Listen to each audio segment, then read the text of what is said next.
So I wanted to shoot a video on the steep uphill section of this trail that I hike barefoot, and I wanted you guys to come along today so you can kind of see what to expect and what to deal with on the more challenging terrain uphill.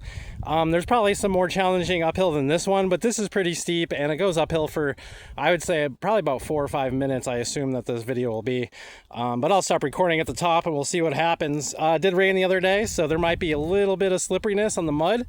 That can always be interesting when it's steep, but that's what makes the challenge of doing barefoot a little bit more fun. So let's get started. The first part's not too bad. It kind of starts off nice and easy. But the cool part is this terrain is like almost like packed sand or dirt. So it's really easy to walk on. It really doesn't even hurt the feet, even if you're new to barefoot. Or if you go to the beach a lot and your feet are kind of used to the beach sand and things like that, this will be a breeze. But if you've never done it before, one of the things I love about this trail is it does not take long to get used to it. And one of the other things I really do like about this section is there's a lot of little channels and divots and angles where you can really get your feet in there and get some good footholds and push yourself up.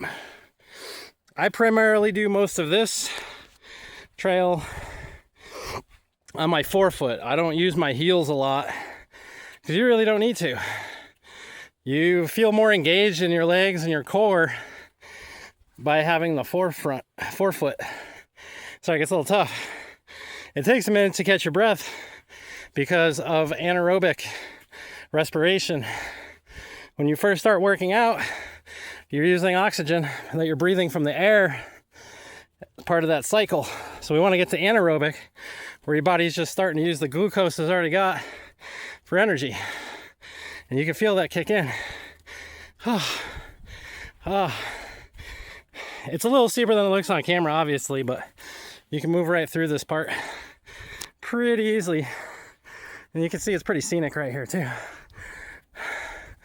All right, so here's an intersection, probably about a third of the way up. That trail goes around. It's a little less steep, but we're gonna keep going right now.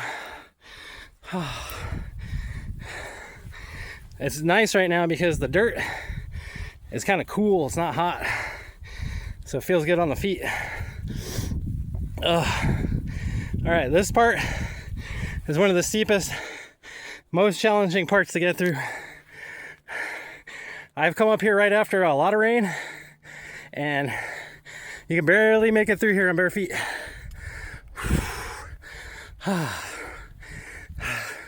The crazy part is people come down this on their mountain bikes. I don't know how. All right, so it's getting a little slick now. You can see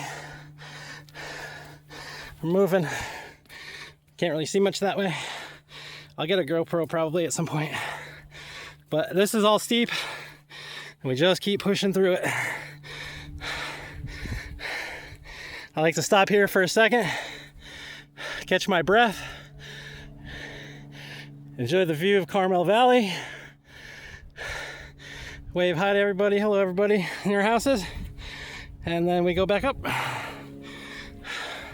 So I love this path because you get some serious elevation gain pretty quick. Oh yeah.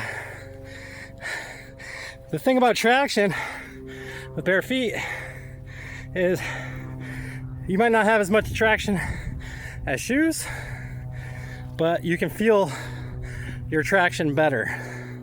What that means is if you start to slip and you got shoes on, you don't really feel that instantaneously. There's a slight delay because of the shoe. All right, super steep. Let's do it. There's actually a bunch of little divots right here for me doing this trail for the last 5 years, stepping in the same footholds. Oh, I learned my lesson sliding down this whole hill once because it was too wet and I wasn't used to it yet. Whew. All right, final push.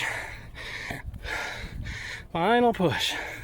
Once you make it up around this corner, oh, you are good to go. So, hope you guys enjoyed this little barefoot steep uphill segment.